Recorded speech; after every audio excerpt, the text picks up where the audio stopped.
반갑습니다. 다들 잘 아시는 내용만 기록되어 있습니다.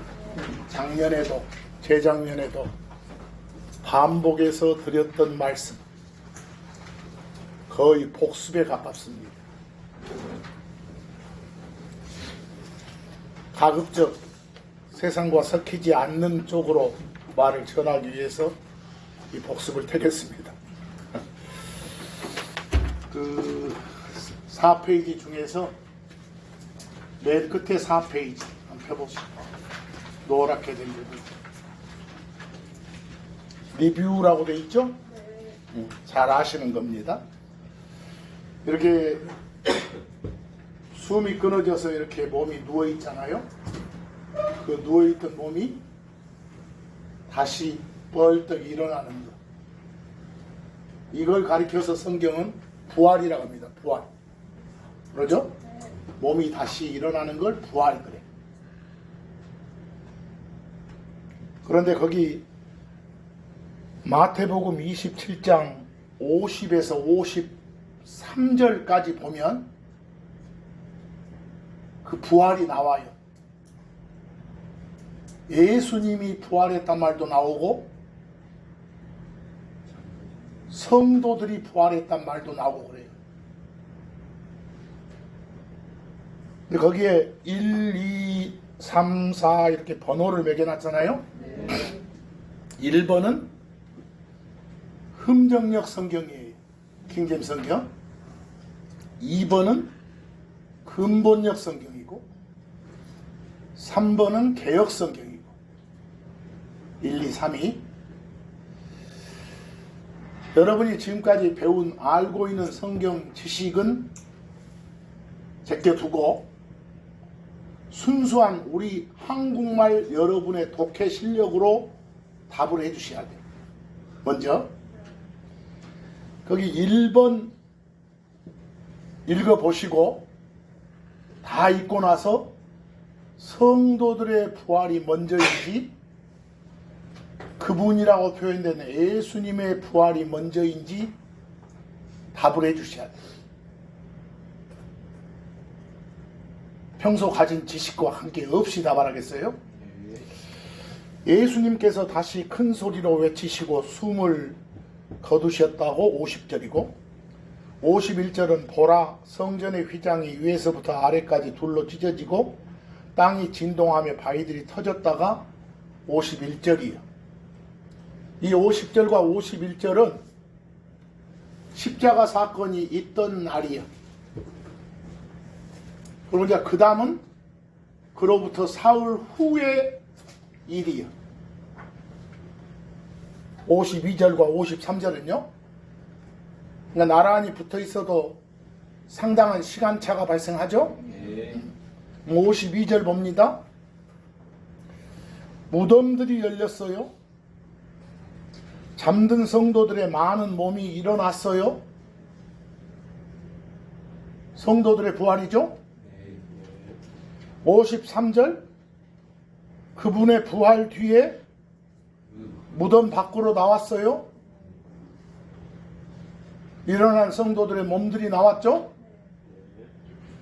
근데 거기까지를 봐가지고 우리말로 독해를 하다 보면 성도들의 몸이 일어나서 이렇게 대기하고 있다가 그분의 부활 뒤에 나온 것 같죠. 우리말로 독해하면 뭐가 먼저예요? 성도들의 부활이 먼저고 예수님 부활이 나중이네. 우리가 배운 지식과는 완전 반대죠. 우리는 예수님을 일컬어 부활의 첫 열매라고 하잖아요. 부활의 시작이시라고 하잖아요. 그걸 따라서 성도들이 부활하는 거지. 그러죠? 2번 근본역으로 읽어봐도 그런 식의 독해가 한국말로는 더 가능한 것 같아요. 그럽니까? 2번 근본역을 읽어봐도 똑같죠? 3번 개역성경을 읽어봐도 똑같은 것 같아요. 그러죠? 허허. 그런데요, 참고라고 된 부분은 우리 킹제임스 진영에서 미국에서 상당히 그 책도 많이 쓰시고 상당히 유명세를 타신 목사님 중에 제임스 낙스가 있어요. 또 우리 킹제임스 진영에서도 제임스 낙스 책을 번역해서 많이 이렇게 알리는 목사님들도 계세요. 그분이 쓴 그 요한계시록 강해란 책에서 134페이지를 봤더니 빨간 밑줄이 나와요. 밑줄 보이세요? 그러자 잠든 성도들의 많은 몸이 일어났습니다. 주님께서 십자가 위에서 돌아가실 때 잠든 성도들의 몸이 일어나 무덤에서 기다리고 있다가 주님께서 부활하시자 무덤 밖으로 나와서, 지금 독해되시죠? 뭐가 먼저예요? 성도들의 부활이 먼저고 예수님 부활이 나중이네. 평소 우리가 배운 것과는 엉뚱하게 반대네. 그래서 이걸 유심히 살펴보다가 맨 밑에 가보면 영어 있죠? 비교라고. 그게 킹제임스 성경이에요. 그리고 그놈 바로 위에 사라고 된 것은, 여기 있는 이 사람이 킹제임스 성경 영어를 그대로 한번 직역해 봤어요. 그대로. 그 제가 직역한 걸 한번 보실까요?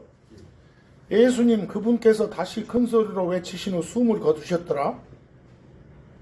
51절. 그리고 주목하라.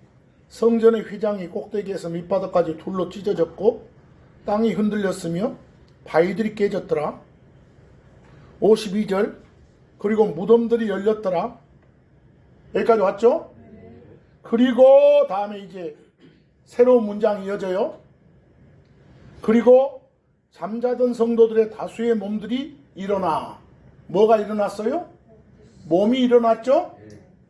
그 일어난 몸이 53절 보니까 무덤에서 나왔죠? 그 나온 몸이 그 거룩한 도시로 들어갔죠? 그 들어간 몸이 다수에게 나타났죠? 금방 읽은 마지막 문장의 주어는 몸이에요. 몸. 그 주어에 걸리는 동사가 여러 개인데 and로 묶어져 있어. 어디 몸이 어쨌어요? 일어났죠? 일어난 몸이 어쨌어요? 나왔죠? 나온 몸이 어쨌어요? 들어갔죠? 들어간 몸이 어쨌어요? 나타났네. 했어요? 근데 이 일이 언제였다고요? 그분의 부활 뒤에 후에 그랬다고요. 제가 번역에는 독해로 보면 뭐가 먼저예요? 예수님 부활이 먼저네요. 성도들 부활이 나중이고. 이게 맞아요? 알겠어요? 목회자들 모임에서도 이런 강의를 했어요. 그래서 또 여기서도 한번 한 적이 있고. 까먹었으면 어쩔 수 없지만. 비교의 영어 좀 보실까요? 영어에 보면 1, 2, 3, 4, 5, 6 이러고 번호 매겨져 있죠. 1, 그 말은 1문장, 2, 2문장, 3, 3문장, 4, 4문장 이 말이에요. 근데 1이 두 개면 앞에 1은 1문장의 주어, 뒤에 1은 1문장의 동사 이 말이에요. 이해되세요? 그 1문장의 주어가 Jesus 예수예요. 1문장의 동사가 he did of the ghost, 이걸 숨을 거두었다 그래요. 예수가 숨을 거두었다. 2문장의 동사 주어 휘장이라고 번역되는 베일이에요. 베일 보여요? 네. 그리고 2문장의 동사가 was rent, 찢어졌다 해요. 베일이 주어, 찢어졌다가 동사. 3문장의 주어가 earth, 땅이에요. 보이세요? 3문장의 동사가 흔들렸다, did quake. 4문장의 주어가 바위들이라고 rocks예요. 4문장의 동사가 깨졌다 렌트예요. 찾았어요?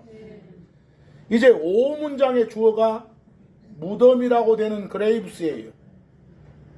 5문장의 동사가 오픈드 열렸다가 동사예요. 무덤들이 열렸어요. 이제 마지막 6문장의 주어가 몸들 해서 바디스예요. 찾았어요? 근데 그 주어에 걸리는 동사가 지금 여러 개예요. 몸들이 첫째 어쨌다. 어로우즈 일어났다. 둘째 어쨌다. came out of 나왔다. 셋째 어쨌다. went into 들어갔다. 넷째 어쨌다.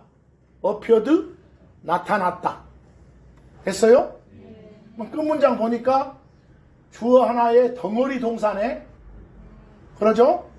그런데 문제는 초록색으로 된 밑줄. After his resurrection 나와요? After는 뭐뭐단 후에라는 전치사라게. Resurrection은 부활이란 명사예요. 이렇게 전치사하고 명사하고 있으면 이걸 한 단어로 봐. 그걸 전치사의 전자, 명사의 명자 따서 전명구 그래. 그리고 이걸 막 여러분들 팔품사 들었죠? 그것 보고 부사라게, 부사. 뭐 부사는 뭐 하는 놈이냐? 동사를 향해서 몸 바치는 놈이야.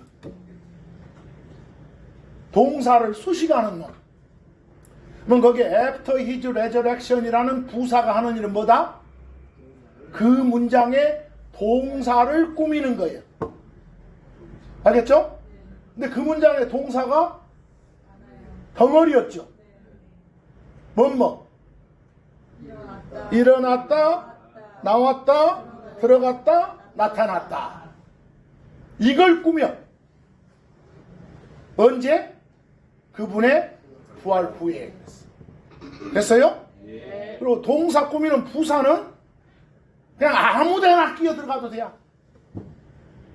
예를 들어서 내가 그녀를 만났다. 어제가 부사예요. 뭐 yesterday I met 이러고 나가도 좋고 yesterday met 이러고 나가도 좋고 아니 잘 끝으로 I met her yesterday 이렇게 해도 좋아. 아무데나 집어넣어도 된다니까 부사는. 여기도 그런 케이스야. 거기서 어디 몸들이 일어나서 나왔다. 언제? 그분의 부활 뒤에. 그리고 이제 추가적으로 이제 그분의 부활 뒤에 있었던 일을 좀 더 써준 거예요. 여기서 이해하시겠어요? 네.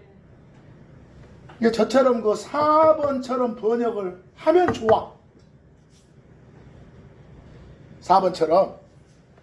아니면 4번처럼 번역할 때면 그때 그분의 부활 후였더라. 이러도 돼 말이. 무엇이 그분의 부활 후였더라? 잠자던 성도들의 다수의 몸들이 일어나 무덤들에서 나와 그 거룩한 도시로 들어가 다수에게 나타난 것이. 이렇게 이해되세요? 네. 이렇게 해야 무엇이 먼저고? 예수님의 부활이 먼저고 성도들의 부활이 나중에 오라. 아시겠어요? 네.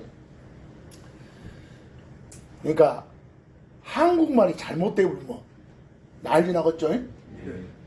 번역이 잘못되면 오히려 1, 2, 3의 번역을 보고요. 성도들의 부활이 먼저고 예수님 부활이 나중이야. 이렇게 말해야 성경대로 말한 거예요.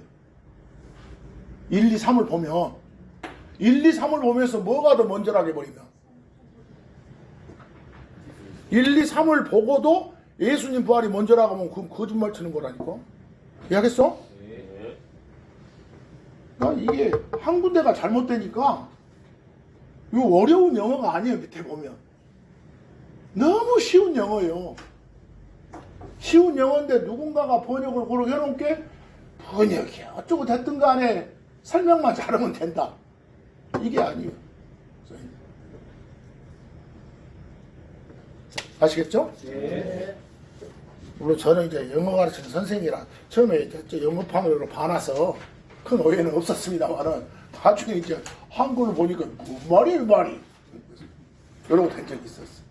그래서 이런 것도 좀 잘 아시고, 아까 보니까 마태복음 27장 금방 봤던 절은 앞에 두 절은 십자가 사건이 있던 날, 뒤에 두 절은 언제요? 사후 후 이러잖아요. 그러니까 성경 읽으시다가 나란히 붙었다 해서 같은 시간에 사건이다 생각하면 안 돼. 나란히 붙었어도 그 사이에 끼어있는 시간이 엄청날 수도 있어. 막 1000년 이상일 수도 있다니까. 이해하겠어요? 네. 여기는 사흘 이상이지만 이런 점들을 잘 파악해서 성경을 공부하셔야 하나님 말씀에 대한 오해가 없고, 오해가 없어야 이상한 설명을 하는 그런 자들한테 휘둘리지 않아. 휘둘리면 이단에 빠지는 것이. 아시겠죠? 네. 이 자세를 말하는 거죠. 이제 첫 페이지로 갑시다. 네.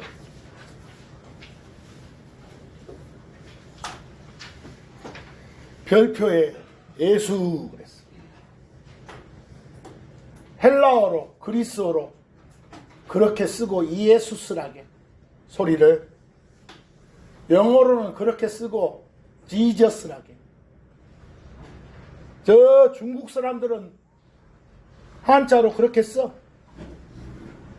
그렇게 쓰고 중국 사람들 발음으로는 예수라게.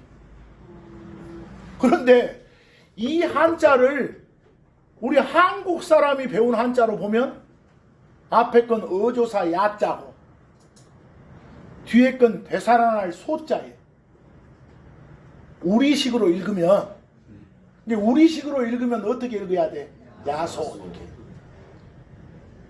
근데 문자는 똑같아. 우리가 A자 써놓고도 우리식 영어식으로 읽으면 A 글잖아요. 그리스식으로 읽으면 알파로 소리되잖아요. 그처럼 이렇게 어조사 야자하고 대산할 소자를 써서 우리식으로 읽으면 야소라고 있고 중국식으로는 뭐라고 한다고? 예수. 아시겠죠? 그 음을 따가지고 한글 번역판에도 뭐라고 쓰는 거예요? 예수 이렇게. 이해되세요? 예수. 예수. 그런데 우리 기독교의 핵심은 예수를 아는 거예요. 예수가 누군지 알고 사는 거. 이것이 크리스천입니다. 이것이. 근데 예수가 누군지도 몰라. 예수를 설명을 못해. 이건 가짜예요. 가짜. 예수가 누군지 모르면 가짜요. 사기꾼이요. 오. 거기 디모데전서 1장 15절 보이세요? 예수님이 세상에 들어오셨대. 예수님이 세상에 들어오셨다. 뭔가 딴 데 있다가 왔지. 이 세상 말고 딴 데 있다 왔다가 말이요. 근데 세상에 들어온 예수는 그리스도다 이러고 되어 있죠. 그리스도가 무엇이다요? 여러분이 섬기는 하나님은 세 분 한 하나님이에요. 보시오. 셋인데 하나라요. 이게 진리예요. 셋인데 하나라니까. 뭐 세 분 한 하나님을 이렇게 구별하려면 그 셋 중에 한 분을 아버지 이렇게 하고, 셋 중에 또 한 분을 영 그러고, 또 한 분은 아들 그렇게 이렇게 구별을 해. 병칭을 붙여서. 근데 이 세 양반이 이렇게 회의를 했어. 회의해가지고 우리 중에 한 명이 저 땅으로 내려가서 저 세상에 내려가서 사람 돼갖고 뭔가 어떤 임무를 수행하기로 하자 하고 세 양반이 회의를 한 거라니까. 뽑기를 했어. 그럼 그 뽑기에 누가 당첨된 거예요? 아들 하나님이 당첨된 거예요. 그럼 세상에 딱 들어와가지고 처녀 몸으로 태어난 거예요. 그래서 태어났을 때 그 이름을 예수라고 한 거예요. 알겠어? 네. 그럼 그리스도는 뭐예요? 어떤 역할을 맡기로, 어떤 임무를 수행하기로 약속된 자. 그걸 기름 부음 받았다 이라고 표현해. 근데 기름 부음 받은 자. 성경은 기름 부음 받았다를 어떤 역할을 수행하기로 배정 받았다 이 소리예요. 뭐 세 분 한 하나님의 합의 결과 저 세상에 들어가서 사람 돼가지고 구원자의 임무를 수행하기로 역할 받은 자가 아들 하나님이에요. 그런 자를 그리스도라게. 뭐라고 한다고요? 그리스도. 저 히브리 사람들은 메시아 그래. 메시아. 똑같은 거예요. 그러면 보시오. 그리스도는 사람의 호칭이 아니에요. 하나님의 호칭이에요. 어떤 하나님? 사람 돼가지고 구원자로서의 임무를 맡기로 약속된 하나님. 그 하나님의 호칭만 뭐라고? 그리스도. 근데 그 하나님이 사람으로 왔는데 그 사람의 이름을 예수라고 합니다. 그래서 그리스도 예수다 이 말은 예수가 뭐라는 거? 하나님이다 이 소리예요. 하나님이다. 그런데 뒤에 세상에 들어오셨다 그 말은 하나님인데 뭐가 됐다? 사람이 됐다. 신이 인간이 됐다 이 소리. 이 소리가 엄청 중요한 말이죠. 근데 뭔 일을 하기로 하는 그리스도다? 죄인들을 구원하기로 약속돼. 그 예수를 하나님으로 진짜 그 역할하는 그리스도로 인정하며 마음으로 받아들이며 죄들 속에서 건져내주기로, 지옥 갈 상황에서 끄집어내주기로 약속된 분이시다. 그 말을 죄인들을 구원하기 위해서 말은 구원자로서 말이겠죠. 구원자로서의 역할을, 임무를 맡기로 약속된 그리스도. 그러기로 약속된 하나님. 이게 디모데전서 1장 15절은 하나님이 사람 됐구나. 예수는 사람이 하나님 된 게 아니라 뭐라고? 하나님이 사람 되신 분이구나. 이게 중요해요. 어디 가서 몰몬교나 여호와 증인이나 이 사람들은 사람이었다가 승진됐대. 신으로. 완전 개판이지. 미친놈들이지. 그쪽 가면 안 돼요. 아예 시초 처음에 틀려보잖아. 처음에. 이런 말들. 이런 말들 잘 보시고. 베드로후서 3장 18절 여러분들한테 베드로를 통해서 명령을 하자니요. 뭐라고? 은혜 안에서 그리고 우리 주이시며 구원자이신 예수 그리스도에 대한 지식 안에서 어쩌라고? 자라라. 요 명령 수행하고 있어? 예수가 누군지 알아야 될 거 아니냐 이 소리요. 지식에서 자라라 그랬으니까. 요한 1서 5장 7절 보면 우리가 섬기는 하나님의 특징이 나와. 하나님의 특징, 신의 특징, 신의 특성. 이걸 한자로는 신격 이렇게 해야 될까? 신성? 신격? 예? 신으로서의 특징인걸? 신격? 영어로 가들리니스 이 정도 되는데 참 애매하네. 요한일서 5장 7절 이는 하늘에서 증언하는 셋. 하늘에 셋이 있대. 하나는 뭐고? 아버지고, 하나는 말씀이고, 하나는 성령이래. 보이세요? 그래갖고 셋이래.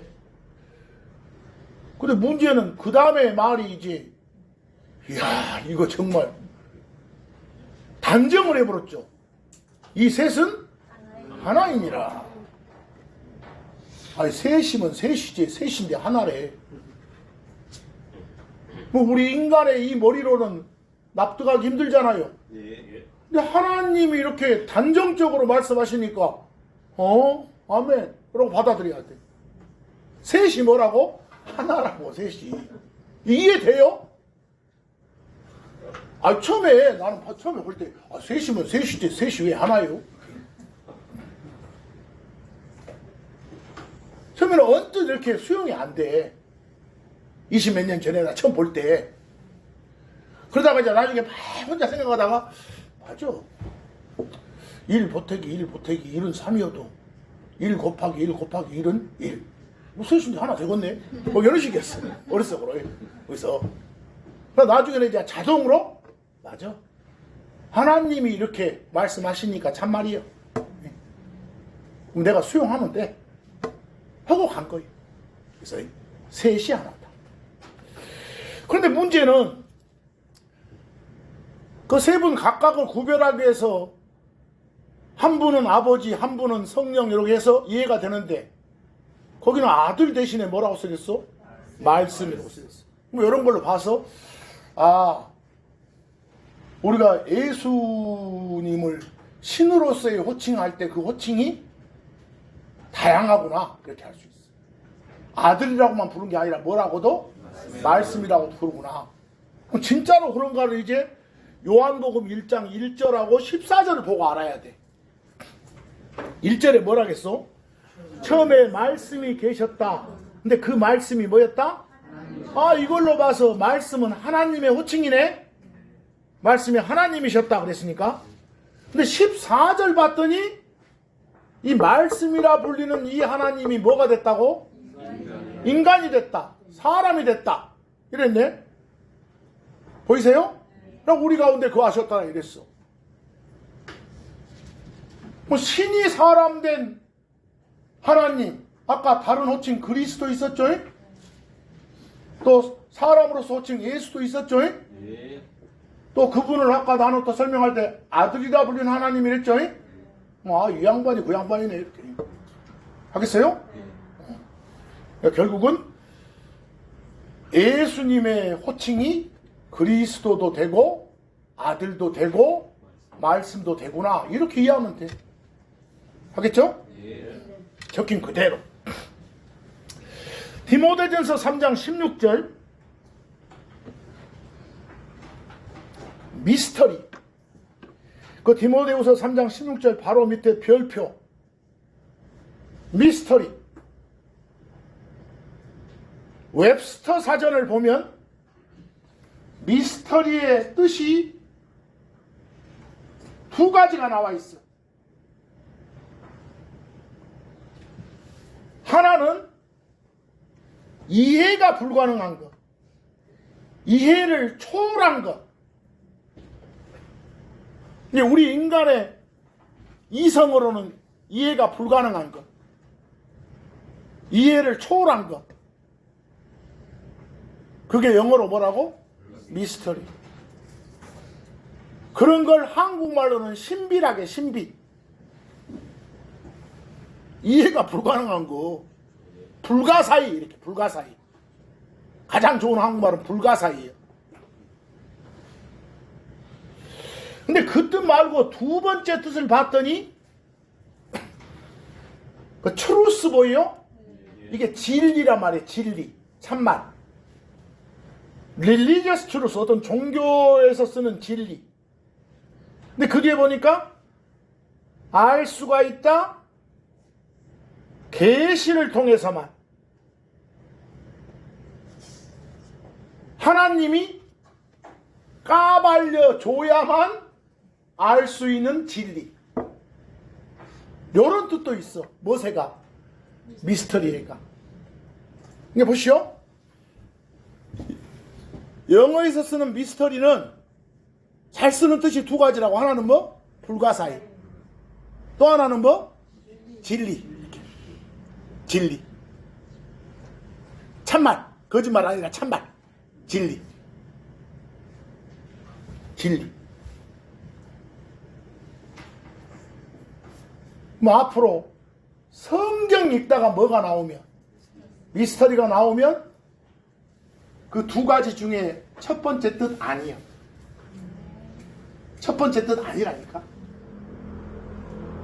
성경의 미스터리는 두 번째 뜻이 뭔 뜻? 진리. 진리. 특히 어떤 진리?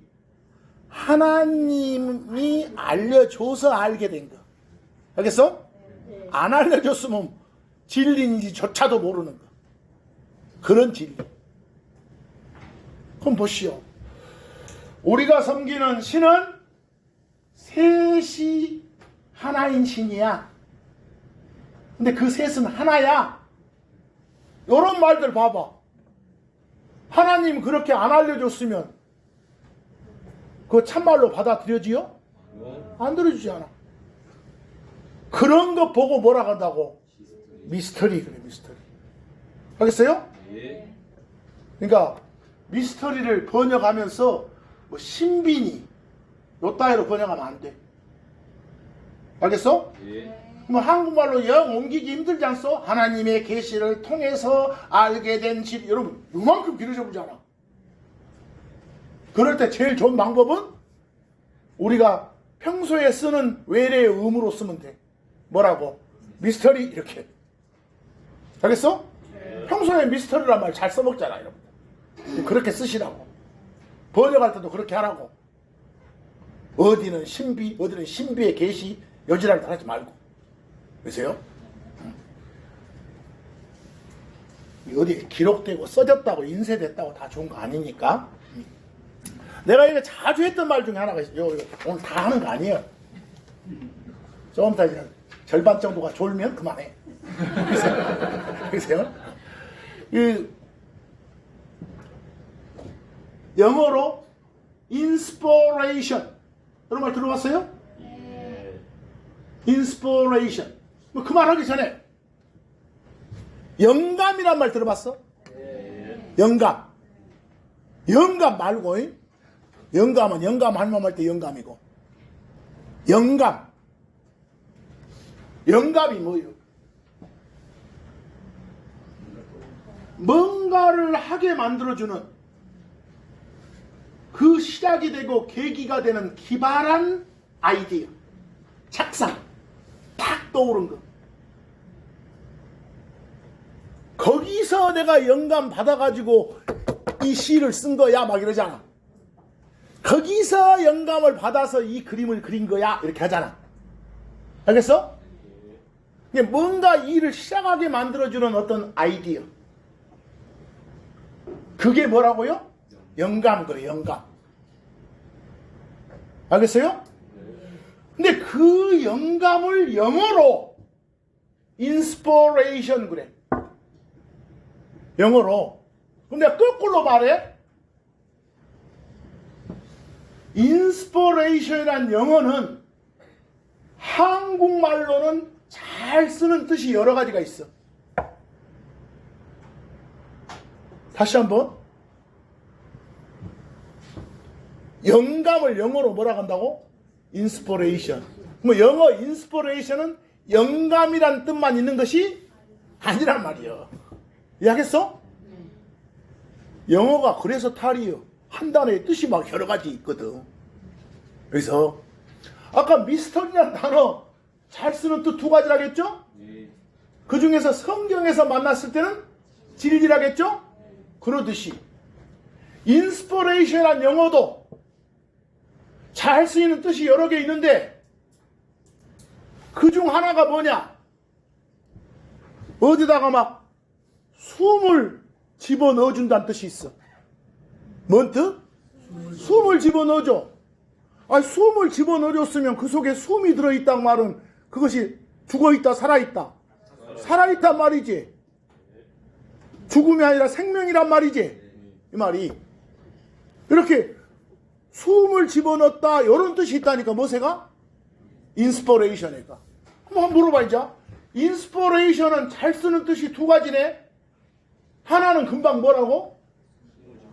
숨이 들어있다 이렇게. 또 하나는 뭐라고? 영감 이렇게. 영감. 여기까지 왔어?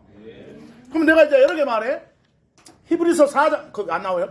히브리서 4장 12절 가보면 하나님의 말씀은 살아있다 이렇게.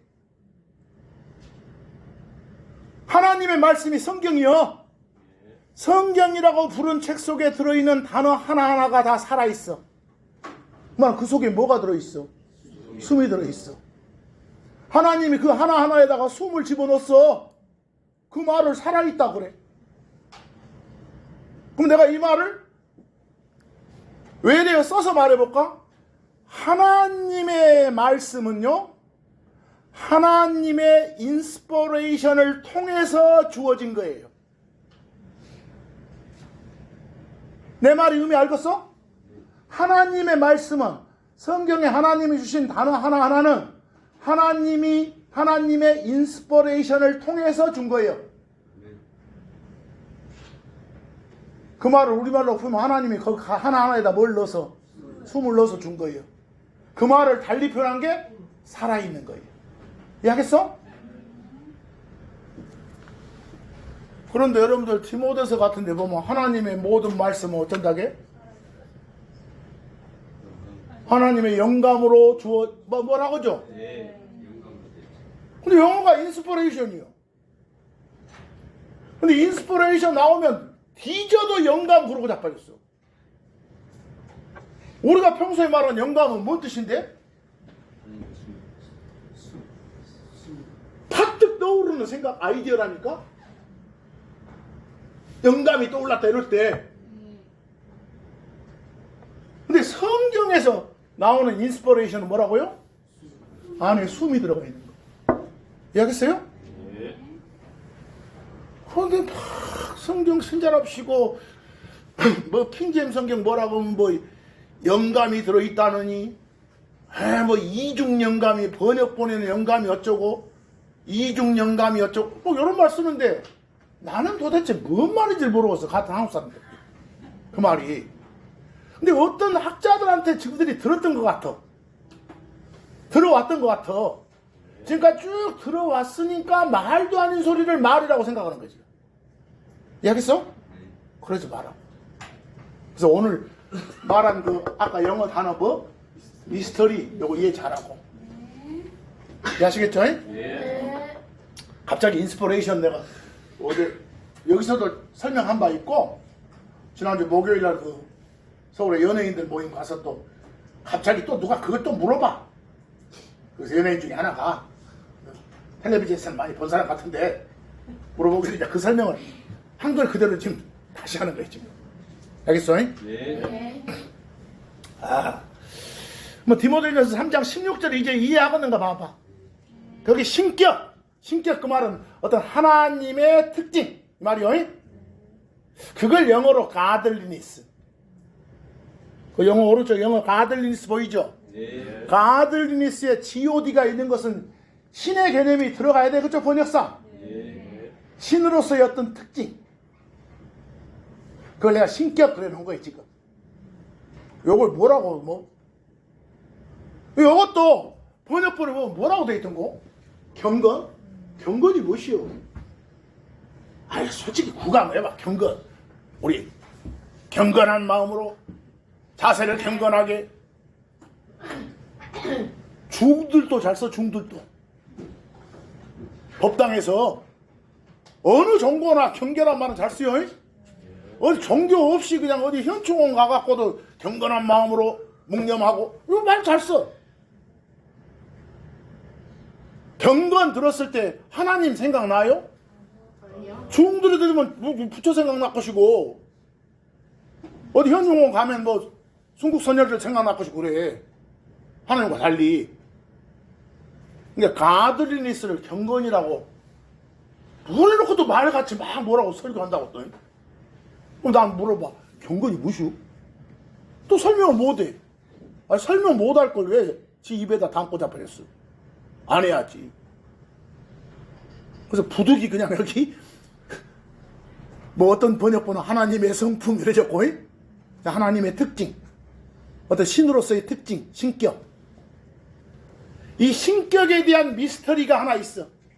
그게 아까 뭐라고? 삼위일체가 난 거요. 이해하겠어? 삼일체 가는 거. 그래서 또 하나님이라 불리는 신이 뭐가 된 거? 사람 된 거. 이런 것들. 이건 하나님이 알게 해줘서 알게 된 진리 아니요. 그런 것 보고 신격의 미스터리 그런 거예요. 알겠죠? 그 말을 좀 이해해 보라고 거기다 이렇게 적어 놓은 것이요. 히브리서 11장 3절. 요 말이 또 뭔 말이나 봐봐봐. 믿음을 통해서 우리는 블라블라를 깨닫노라. 블라블라가 뭔지 아노라. 블라블라가 뭔지 언더스탠드 이해하노라 그랬어. 뭘 통해서? 믿음. 그 믿음이란 영어가 F로 나가네. 페이스라고. 이것도 막 마음에 저장해봐. 페이스가 뭐야? 페이스. 페이스를 믿음 그러는데 하나님 말씀이 마음에 심어져. 내가 받아갖고 여러분 마음에 심어진 하나님의 말씀, 이걸 영어로 페이스라고. 아니면 그 말씀에 대한 충성도, 충신이 그 말씀대로 하는 거, 충성심, 신뢰도. 어디 다시 해봐봐. 마음에 심어진 말씀 또는 그 말씀에 대한 충성도. 이걸 영어로 뭐라고 하더라? 페이스. 그리고 이걸 한국말로 믿음 이렇게 해놓더란 말이야. 그래서 우리가 성경 신자로서 믿음, 페이스 이런 말 할 때는 내 마음에 심어진 하나님의 말씀이구나, 또는 그 말씀에 대한 나의 충성도를 말하는구나, 이렇게. 우와, 요 형제 믿음 진짜 좋아. 이 말은 뭐겠어? 이 형제의 마음에 심어진 그 하나님 말씀에 대한 충성도가 높다는 소리예요. 이해하겠어? 네. 그대로 행한다고. 이해하겠죠? 네. 그것 보고 믿음이 좋다게. 응? 그래서 어떤 세상 일에 대한 믿음이 아니에요. 세상에서 쓰는 그 믿음, 그 말은 일종의 자기 신념이고. 그래서 자기 신념.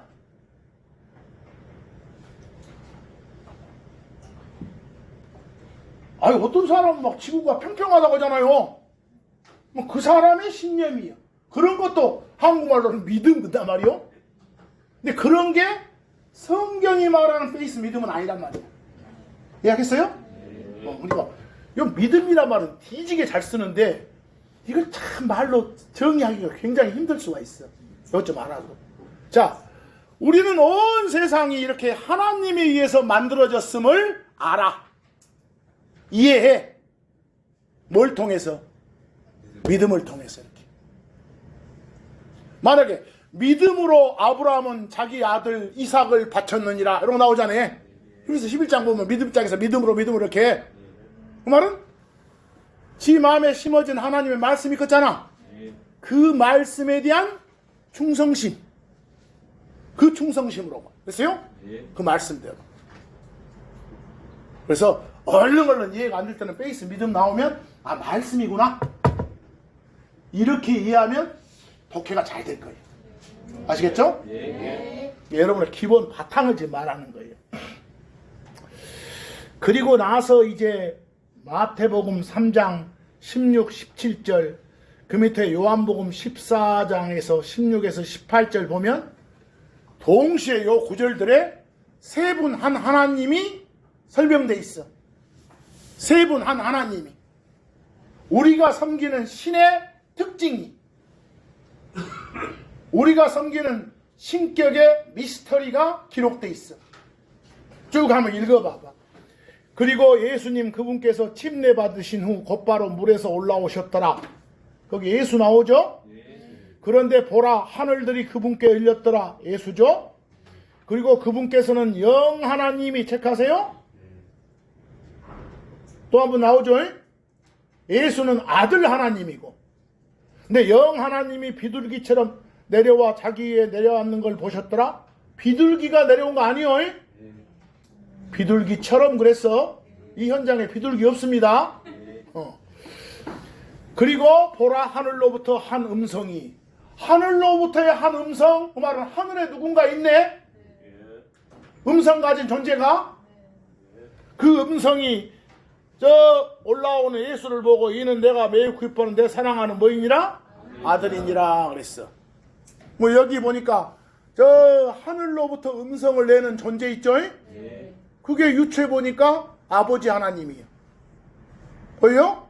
여기 예수라고 부르는 아들 하나님이 하나 나와. 또 하나 중간에 뭐라고? 영 하나님이 나오고.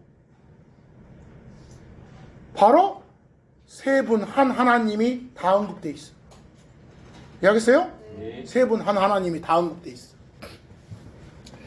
그리고 요한복음 14장 16에서 18절 예수님이 하시는 말이요. 그리고 내가 여기서 내가 할 때 나는 예수님이요. 지저스요. 그리스도예요. 아들이라 불리시는 분이에요. 내가 아버지께 구하겠노라. 그리하면 그분께서 파더께서 너희에게 다른 위로자를 주시리라 그랬어. 뭐 위로자가 나오죠. 컴포터 나와요? 개혁성경 같은 건 보혜사 그래졌어.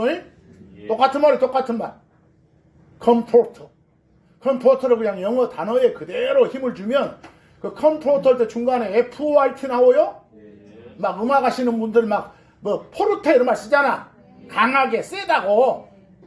이게 컴포터는 힘을 주시는 존재예요. 힘 주는 자 이런 거 번역해도 돼. 위로자, 뭐 보혜사 이렇게 이해하겠어? 번역은 뭐라고 해도 돼. 그것은 컴포터. 그런데 거기 보니까 거기까지만 읽어도 셋이 나타나죠. 예수 나타나고 아버지 나타나고 위로자 나타나고. 그러면 내가 여기서 하나 물어. 우리가 섬기는 세 분 한 하나님에서 위로자는 누구의 호칭일까? 영 하나님만 위로자라고 안 해. 여기 봐봐. 다른 위로자 할 때 컴포트 앞에 another 보여? another? 다른 것 또 하나 그 말이거든.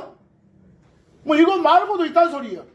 나도 위로자인데 father도 위로자인데 나 말고 father 말고 다른 위로자 하나 이 말이야. 그랬어요? 그러니까 우리는 앞으로 컴포터라고 부를 수 있는 분은 세 분 다야. 이해하겠죠? 세 분 다. 예수님도 컴포터요. 위로하고 힘주시는 분이에요. 보혜사요. 그래서 보혜사가 어렵다고 하는데 보혜사도 좋더만 나는. 그래서 근데 17절 곧 진리의 영이시니라. 거기 영 나오죠? 영 하나님 성령님을 진리의 영이라고도 부른가 합네. 뭐 그렇게 쭉 나오잖아. 그래서 성경은 여러 군데 세 분 한 하나님이 언급된다는 거. 이해하겠어? 세 분 하나님이. 오늘은 연초 맞이해서 지금 맨날 해왔던 말 똑같이 나오는 거예요 지금. 기초예요 기초. 근데 이 기초가 안 돼 있어 보면. 그러니까 흔들어지. 그 다음에 이제 그 밑에 별표 조금만 잠시만요. 그 밑에 별표 벌써 고개들이 살짝 접혀진 사람들이 있어서 그래. 그 밑에 별표 그 미러클 보여? 그건 기적 그러고 원더 보통 이적 그러고 사인 표적 이러고 돼. 아니 어떤 일이 발생했어. 어떤 사건이 발생했는데 우리 평소의 머리로는 도저히 이해가 안 되는 거예요. 진짜 미스터리의 첫 번째예요. 미스터리의 첫 번째 또 뭐였어? 불가사의한 거.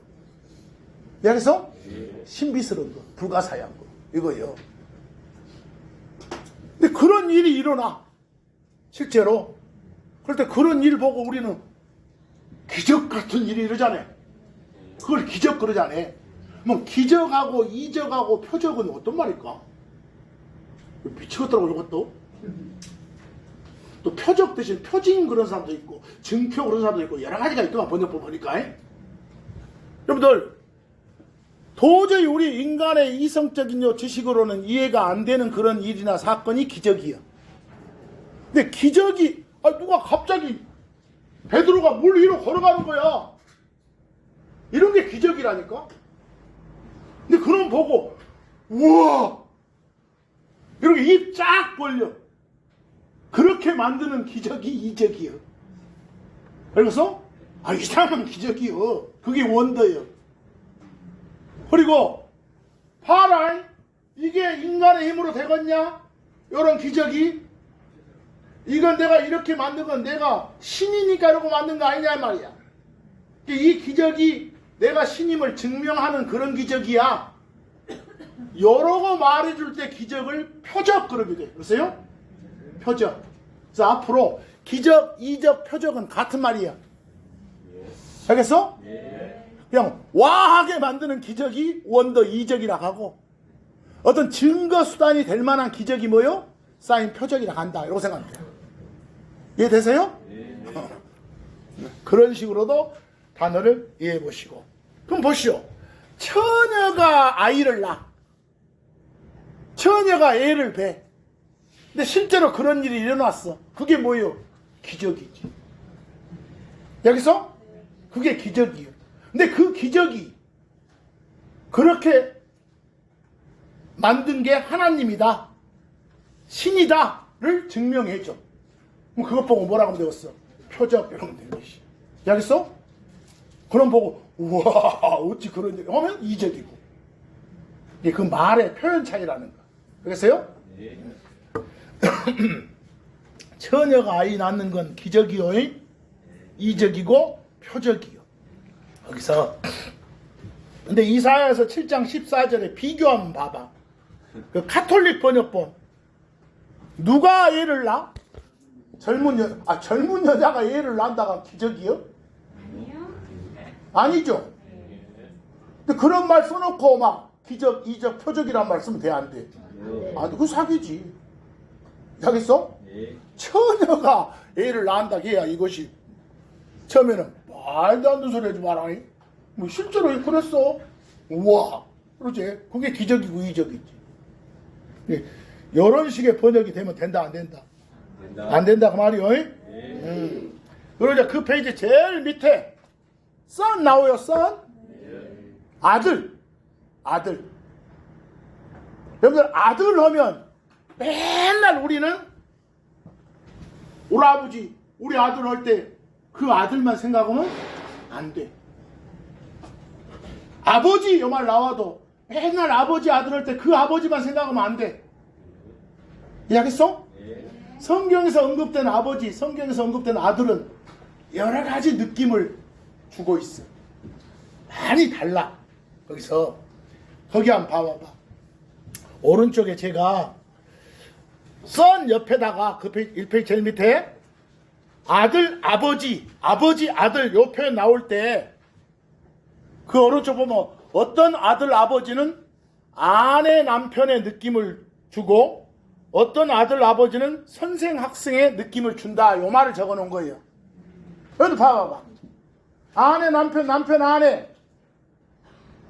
아내란 말 없이는 남편이란 말 존재할 수 없어. 어떤 동등한 몸을 결합한 둘이 있어. 그중 막 애 낳고 하는 그런 존재는 뭐라 하고? 아내. 나머지는 남편 이렇게 불러. 그리고 남편, 아내, 남편은 서로 동등하고 대등하고 평등한 관계예요. 자, 선생, 학생이 있어야 선생이 있지. 알겠어? 네. 그러니까 어떤 한 낱말이 없으면 존재할 수 없는 낱말들이 많아. 그러나 선생, 학생은 이런 관계? 아니에요. 이런 관계예요. 수직 관계예요. 종속 관계라니까? 그래서 앞으로 아버지, 아들, 아버지 요 말 나올 때 문맥을 잘 따져야 돼. 아내, 남편의 느낌을 주는 건지 아니면 뭐 선생, 학생의 느낌을 주는 건지. 여러분 잘 봐. 여러분이 섬기는 하나님 특징을 말해봐. 세 분, 한 하나님. 그 셋을 구별하려고 하나는 영 그랬어. 딱 둘 남았는데 하나는 뭐라고 하고? 아버지. 또 하나는 아들 그랬어. 그 세 분 각각 수직 종속이요, 수평대등이요. 수평대등이요. 이런 관계 아니요. 이해하겠어? 그럼 결국은 하나님을 가리켜 아들, 아버지, 아들 칭할 때는 아내, 남편의 느낌이요, 선생, 학생의 느낌이요. 아내, 남편의 느낌을 준단 말이요. 이해하겠어? 그러나 내가 여기 사람 살면서 이거 우리 아들이요, 요 사진. 내가 여러분 아버지고, 이럴 때 아들, 아버지는 뭐라고요? 학생, 선생의 느낌을 준다고. 이해하겠어? 이걸 헷갈리면 안 돼, 이걸 진짜. 이걸 헷갈리니까 예수를 막 인자 하나님으로 이렇게 오해한다고. 앞으로 예수를 가리켜 아들이시다 이럴 때는 그냥 구별을 위한 호칭이요. 이런 관계, 종속 관계가 아니라 아내 남편의 느낌이라니까. 지금 그 말을 하고 싶은 거예요. 그 다음 페이지 한번 봐봐요. 몇 개나 보려고.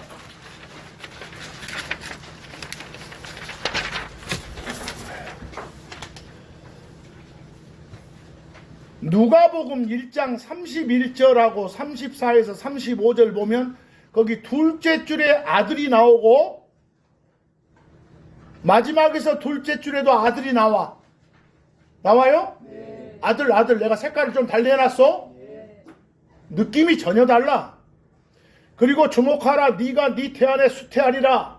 지금 천사가 지금 마리아한테 한 말이요. 네.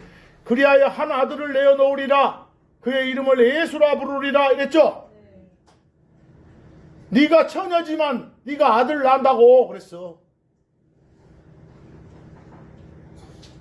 나와요? 이때 아들이면 이 아들의 양 아버지는 요셉이요. 그래서 그러나 여기 아들은 우리가 평소 말하는 아버지 아들 할 때 그런 아들이요? 맞아. 이해하겠어? 그러나 맨 끝에는 그 거룩한 것은 아들 하나님이라 불리리라 나왔죠. 근데 거기도 뭐라고 막 번역해 놓은 거? 하나님의 아들. 나는 예수님을 칭할 때는 아들 하나님 이렇게 칭해. 칭할 때 절대로 여러분 번역본처럼 뭐라고 표현 안 해. 하나님의 아들 이렇게 안 해. 나는 하나님의 아들 하는 순간 이런 느낌 와보니까 아들 하나님, 영 하나님, 파더 하나님, 아버지 하나님과 구별하기 위한 호칭. 이 정도로 하겠어? 그건 여러분 번역본하고 내 표현이 다르다는 걸 좀 알아둬야 돼. 이 아들 하나님 이럴 때는 그냥 수평 대등 관계라고, 구별을 위한 거라고. 알겠어? 그래서 앞으로 성경 읽다가 아들이 나와도 구별을 해줘야 돼.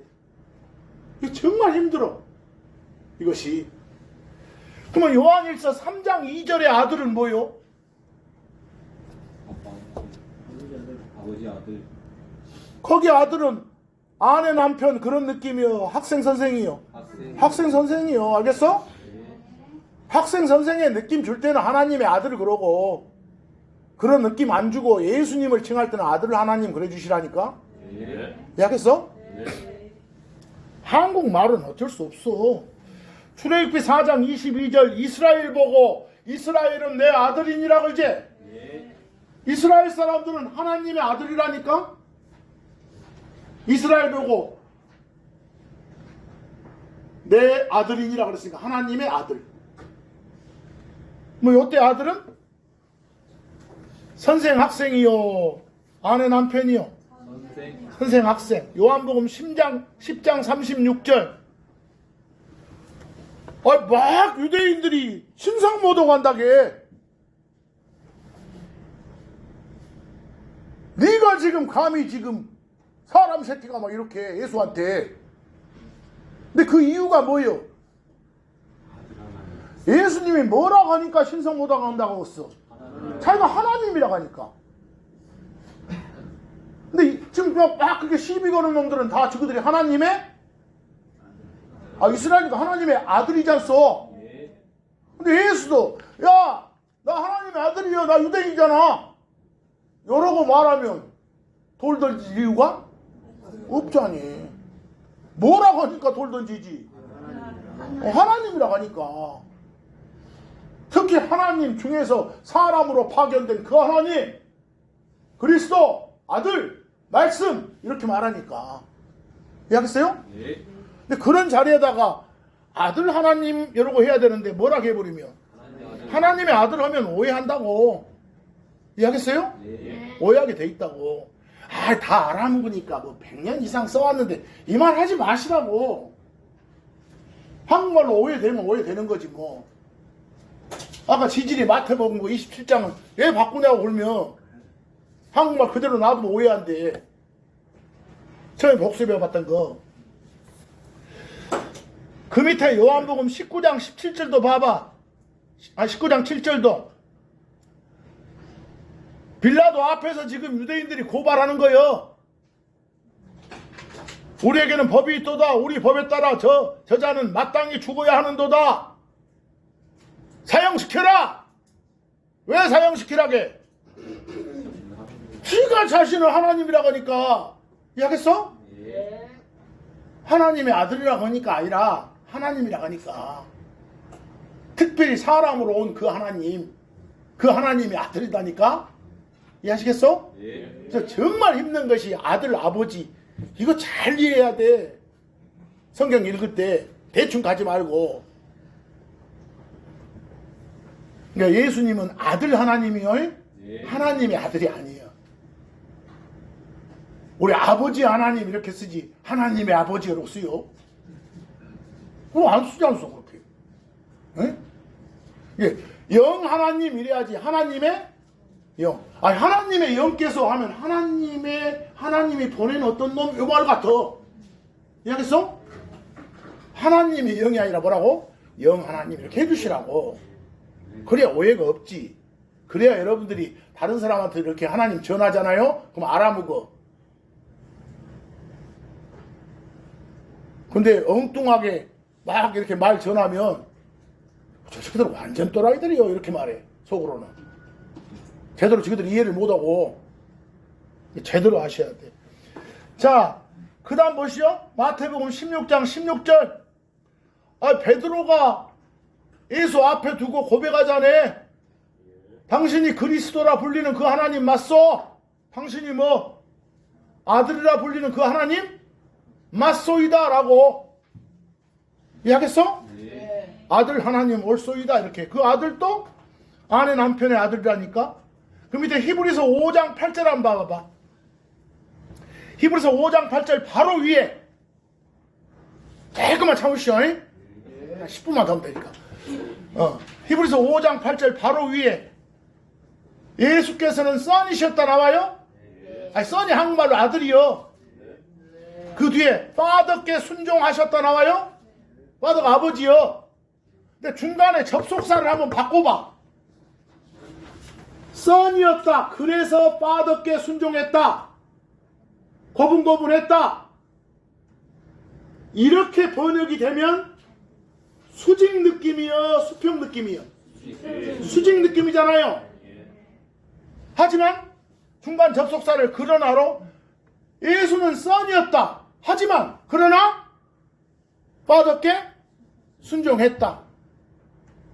대등한 관계였지만 역할상 순종했다. 요런 느낌이에요. 이해하겠어? 한국말이. 그럼 그 밑에 히브리서 5장 8절 한번 봐봐봐. 히브리서 5장 8절은 예수님 그분은 아들이시지만 여러 나와요? 예. 그 오른쪽에 접속사가 도우 있어. 도우? 뭐뭐이지만 뭐뭐임에도 불구하고 이 말 나오지. 거기 도우 자리에 여러분들 뭐뭐이기 때문에 라는 접속사가 because가 있어. because가 아니라 도우라니까. 만약 거기에 because라면 아들이었기 때문에 어쨌다. 순종했다 이런 느낌이에요. 그러나 도우니까 아들이었지만 father하고 대등한 동등한 관계였지만 역할상 순종했다 이 말이고, 이 접속사라가 엄청 중요해 지금. 이해하겠어? 네. 그러니까 이럴 때 아들은 호칭이라니까. 이해하겠어요? 호칭. 아들 하나님 할 때 아들.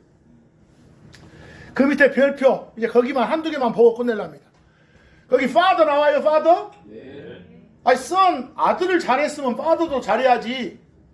거기서 하나 물어봐. 내가 여러분이 섬기는 하나님, 사람 대신 하나님 예수를 아버지라고 호칭할 수 있어 없어? 말 겁나게 어려워 내 말이 지금. 예수를 father라 할 수 있냐고. 있어요. 그 세 분 하나님 구별할 때 쓰는 father가 아니면 돼. 이해하겠어? 네. 세 분 하나님 구별할 때 쓰는 아버지가 아니면 된다니까. 네. 다른 의미의 아버지, 다른 의미의 father면 되는 거예요. 이해하겠어? 네. 자, 보시오. 이사야서 64장 8절 한번 봐봐봐. 오 주님, 당신은 우리의 아버지시니이다. 우리는 점토, 그리고 당신은 우리의 토기장이시니이다. 우리는 다 당신 손의 작품이니이다. 거기에 주 하나님을 창조자라고 하네. 에? 우리 만든 창조자. 여러분, 아버지 하나님만 창조자가 아니요. 네. 모든 것이 그분에 의해서 만들어졌다고 요한복음에 나와. 예수님도 아들 하나님도 창조자시고 영 하나님도 창조자셔. 이해하겠어? 창조자, 창시자를 말하는 father도 많아. 하겠어? 근데 그런 father도 그냥 대충 한국말로는 아버지라게 해. 아, 누구는 음악의 아버지다 이러고 나오잖아. 뭐 창시자지. 거기서부터 시작됐다고. 그런 아버지 많잖아. 창조자로서의 아버지 이 말이요. 그럼 그 밑에 이사야서 9장 6절. 지금 예수님을 예언해놨어. 이는 우리를 위해 한 아이가 태어나고 우리를 위해 한 아들이 주어지기 때문이라. 그리고 그의 어깨에 통치가 있으리라. 지금 누구 말한 것 같아? 예수님. 태어날 예수 말한 것 같죠? 네. 그리고 그 예수의 이름이 놀라운 이시, 계획자, 강한 하나님. 그 다음 뭐라 그랬어? 아버지 그랬어.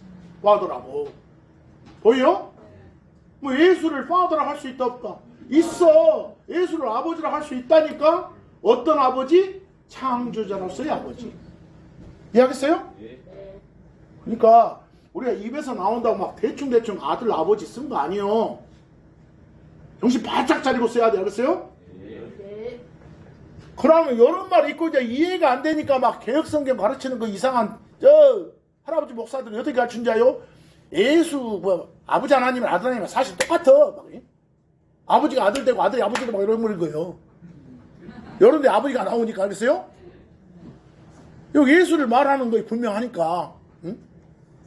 그래서 양태론이라는 게 나오는 거예요.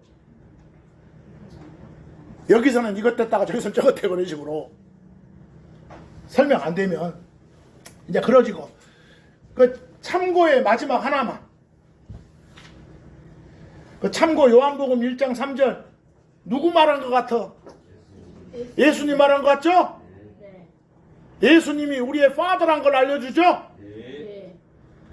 아버지란 걸 알려주죠? 네. 어떤 아버지? 창조자로서의 아버지. 이해하겠어요? 네. 그런 경우는 예수님의 호칭을 father라고 할 수 있다는 게.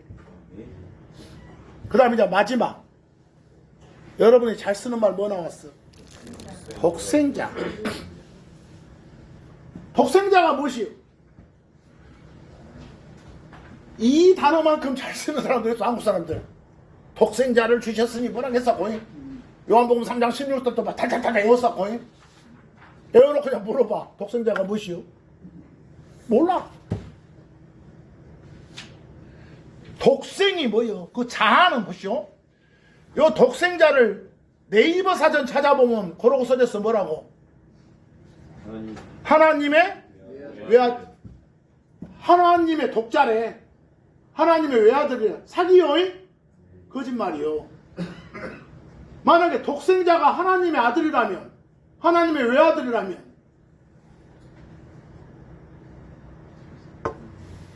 이런 느낌 들어 안 들어? 아니, 하나님의 외아들 하면 요 느낌 들어보지 않으세요? 완전히 이인자 느낌. 앞으로 독생자란 말 쓰지 마시오. 나 이거 제대로 설명하는 사람 못 봤어. 내가 꼭 물어봐. 이 말을. 그 네이버 사전 틀렸습니다. 근데 이 독생자가 영어로 어떻게 되는가를 봤더니 독생이라고 번역된 자리에는 그 밑에 only begotten 이라고 돼 있어. 독생이라고 번역된 자리에 뭐라고 쓰였다고요? only begotten. only란 말은 뭐 우리말로 유일하고 특별할 때 특별하단 말이에요. begotten은 뭐 낳은 이라고 번역하는데 관계를 말해. 뭐 아버지가 날 낳으시고 이럴 때는 엄마가 날 낳은 게 아니라 아버지가 낳으시고 때는 beget 이러고 써.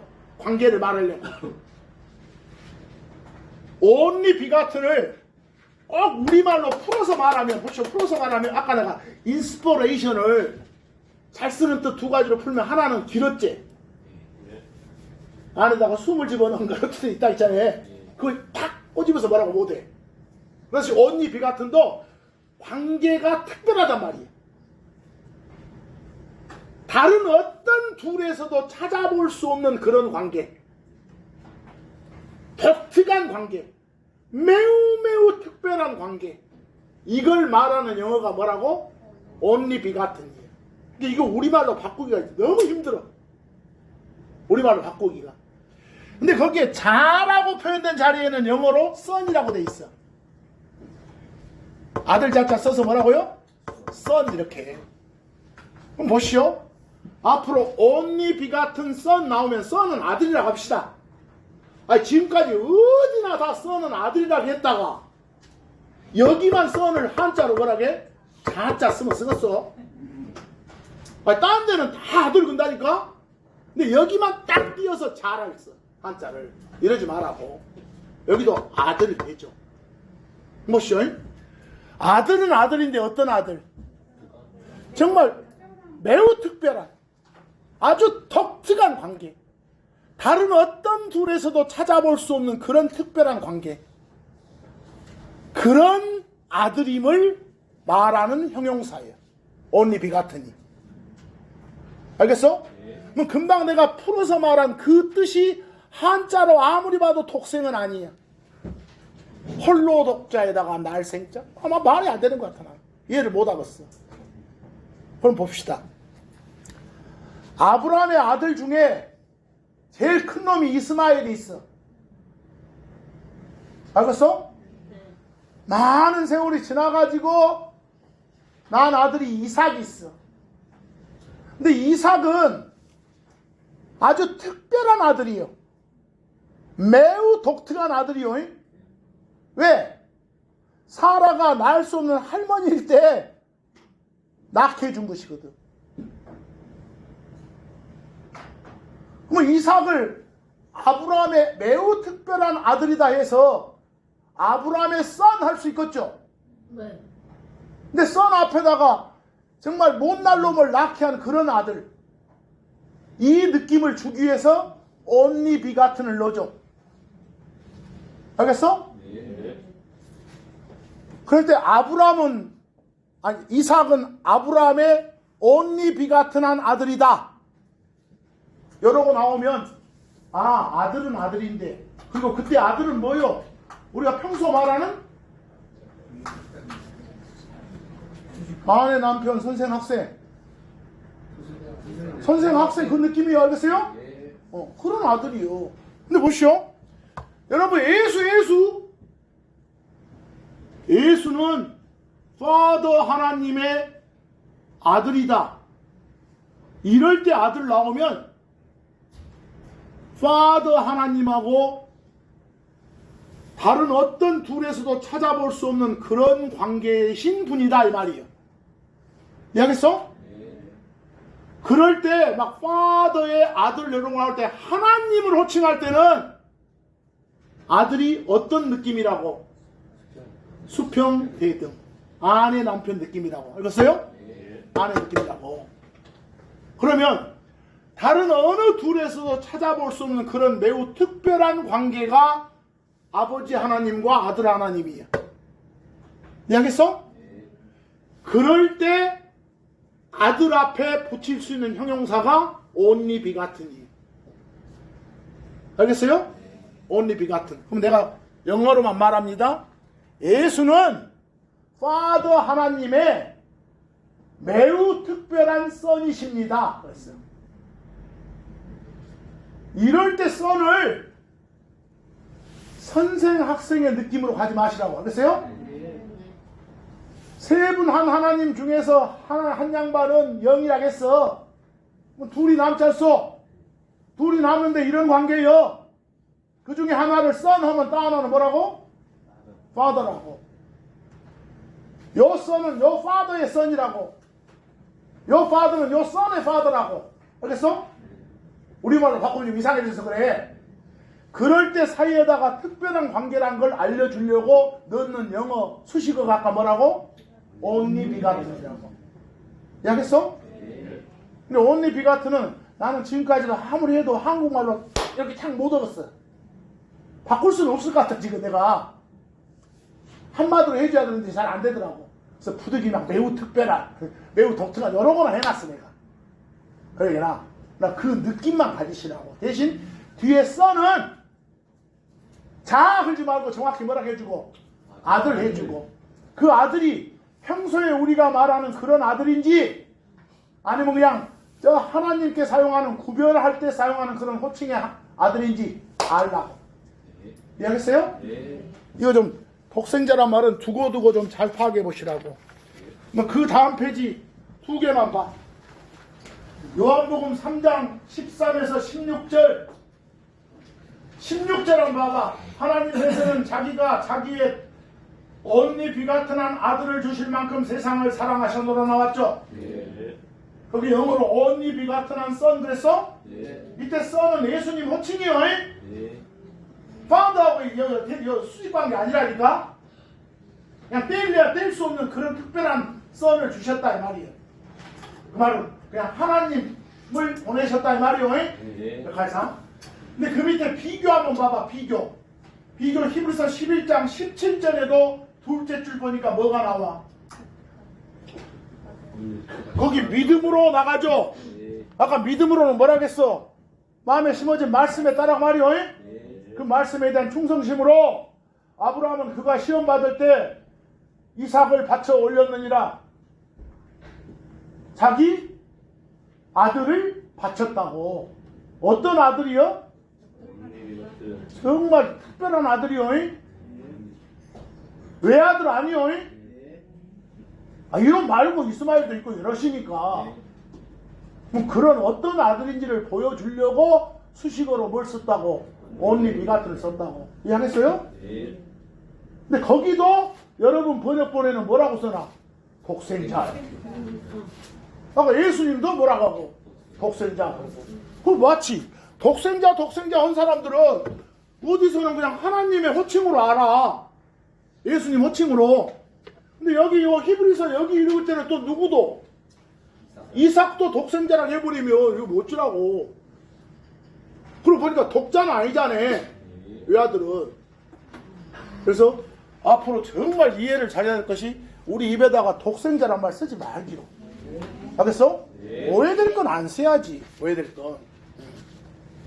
그래서 여러 가지 나옵니다만은 시간이 딱 됐어.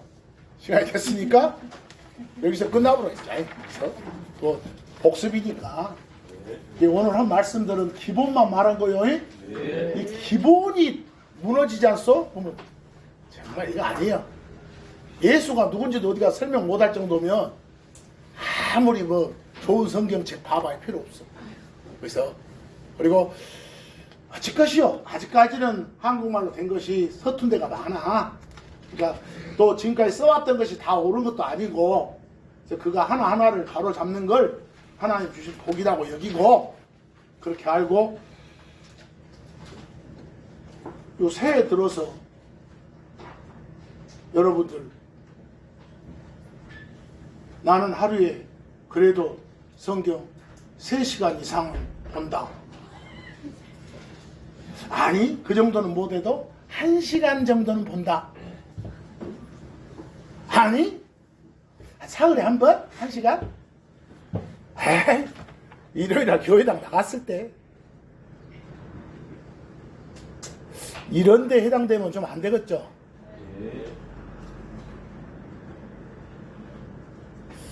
저 같은 경우는 그래도 몇 시간 이상은 반드시 봅니다.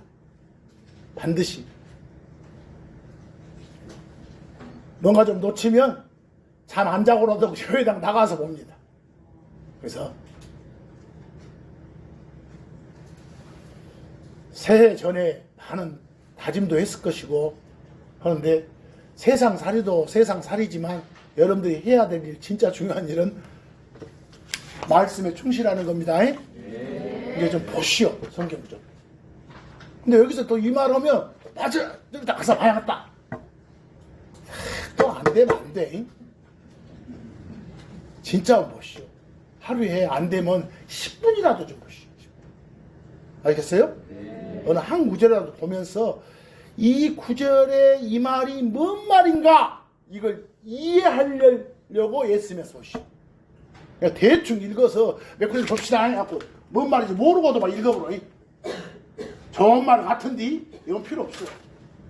이거 차라리 안 하기만 못해. 그러다가 어디 가서 헛소리 해버리니까. 아시겠죠? 여기까지 끝냅니다. 감사하고 고마우시고 은혜가 많으시고 긍휼이 풍성하신 주 하나님 감사합니다. 오늘 또 하나님을 전했습니다. 전해진 하나님이 그리고 하나님과 관계된 모든 교리가 오늘 여기 모이신 모든 지체들의 마음속에 제대로 심어진 큰 믿음으로 그리고 그 믿음이 밖으로도 전파될 수 있는 그런 믿음으로 승화될 수 있도록 도와주시기를 간절히 바라면서 이 모든 말씀 우리 주 예수 그리스도의 이름으로 기도드립니다. 아멘.